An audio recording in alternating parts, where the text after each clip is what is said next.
Let's speak to Frank Laczko. He is the director of the Global Migration Data Analysis Centre at the International Organisation for Migration. Thanks for being with us on the programme. We were hearing earlier that new and more dangerous smuggling routes appear to have opened up. Where are most of these deaths actually occurring? According to our latest report, most of these deaths are occurring along what we call the central Mediterranean route. That is the route, roughly speaking, between Libya and Italy. And over the last 2 or 3 years, most of the deaths in the Mediterranean have occurred along this route. And what we've seen in the first half of 2016 is quite a remarkable increase. The numbers are up by more than a third compared to last year. So the numbers of people actually dying is up. What about the actual numbers of refugees, migrants trying to cross the Mediterranean? I thought that had actually gone down. Yes, well, in fact, when we look at the reasons why this is happening, you might expect that it might be due to the fact that more people are trying to cross the Mediterranean, when in fact the reverse is true. We've seen a considerable drop in the numbers crossing the Mediterranean between Turkey and Greece because of the agreement between Turkey and the European Union.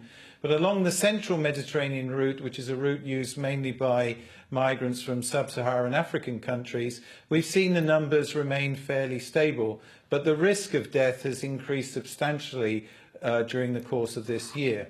And why is it that those particular routes appear to be more risky than some of the routes that were taken by refugees who arrived, say, last year before the Balkans route itself was closed? What makes it so dangerous? Well, obviously, geography plays a part. It's a much longer distance for migrants to travel along the central Mediterranean route compared to the eastern Mediterranean route. What is clear is that the explanation is not linked to a lack of effort to try and save and rescue migrants at sea. In fact, during the course of this year, the death toll would have been much higher if 100,000 migrants or so had not been picked up in search and rescue operations. And around 25,000 people have been picked up by voluntary groups and NGOs that have set sail to try and save migrant lives. But nonetheless, despite these efforts, we've seen smugglers employing increasingly riskier tactics to maximise their profits and often loading unseaworthy vessels with as many migrants as possible in order to increase their gains.